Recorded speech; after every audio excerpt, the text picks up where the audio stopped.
everyone and welcome to the fourth episode of Checkmating Patterns. Today we are going to learn more and more ideas of how to checkmate the opponent king. So to start off we have only a bishop and knight and black has rook and 2 pawns, which is very good to win the game, but because of one move we will win the game, and if we miss this move it's very bad because has a very good position to win. And the move is knight e7, checkmate. Bishop nicely controls this diagonal and knight gives a check. And with the idea of king can't go on f8, f7 or h7 because it's blocked by his own pieces. And knight e7 is a checkmate, so we win the game. Moving on to our next example, we have a rook, 2 rooks, 1 bishop, 1 knight, and black has queen and 2 rooks. So here again, because of the idea bishop h6, we have a very good idea that after king here, king to g8, we have knight e7. Queen is forced to take this and we simply win material. But there is a better move. After bishop h6, knight e7 will not be a checkmate because queen into e7, as you know. So we'll have to find a mating variation. So let's play bishop h6. And after king g8, can you find a move? How to checkmate the opponent king? So here, the idea is that you can play rook to e3, going to rook g3, and king doesn't have any escape square. And white simply checkmates the king instead of getting the queen and having to play a tough position in the endgame. Now, queen has come to block this because if we take rook g3, then he will just capture our rook. But if he takes with the queen, then we have knight e7 checkmate, and we can even play knight e7 first, giving a check, and after queen takes we have rook g3. So I think both should be good, and let's play rook g3. Knight e7 is also leading to the same thing. Let's move on to the next mate. This is where bishop controls this, and we just give a check in this file. It's a checkmate, mate in 1. Moving on to our next example, we have same kind of mating pattern with the bishop, but this time the queen is not in the game.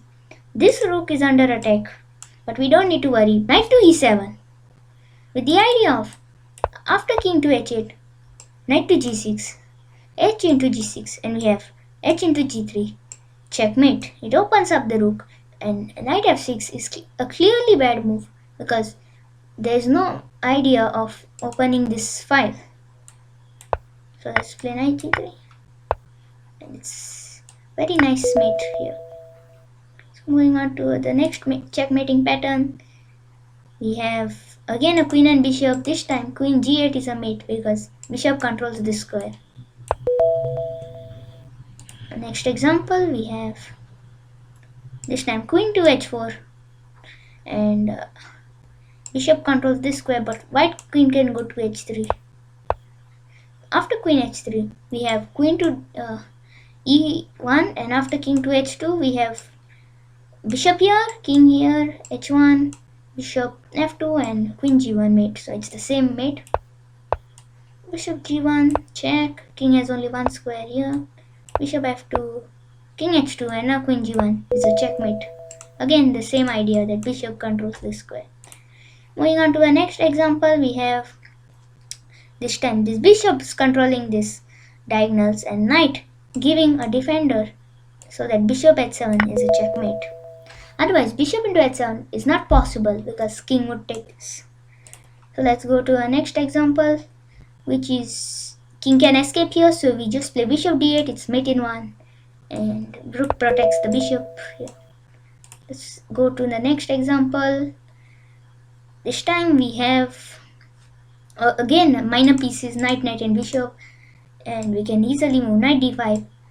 You can see how the combination is used. Knight protects this square, two knights protect this square, bishop controls this square, and knight controls this square. All are protected. They are working in harmony to deliver the checkmate even though black has a powerful queen. Let's move on to the next example where rook into d8 is simply a mate because queen protects these squares and rook just protects these two squares and gives a mate. Let's go to the next example. We have something like a very interesting position, but it's kind of a same queen e5, just protecting everything. And rook also helps in protecting c6 instead of black getting its own pieces and blocking itself. Let's go to the next checkmating pattern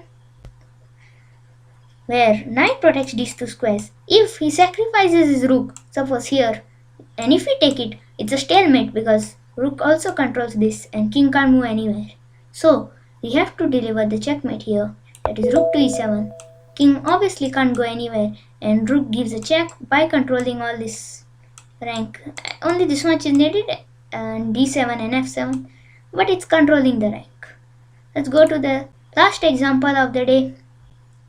In this we have knight, rook and pawn against black's rook, and to deliver a checkmate here we need to use our knight somewhere here to deliver a checkmate, and knight f6 is a very nice move because after king h6 rook g6 is a mate.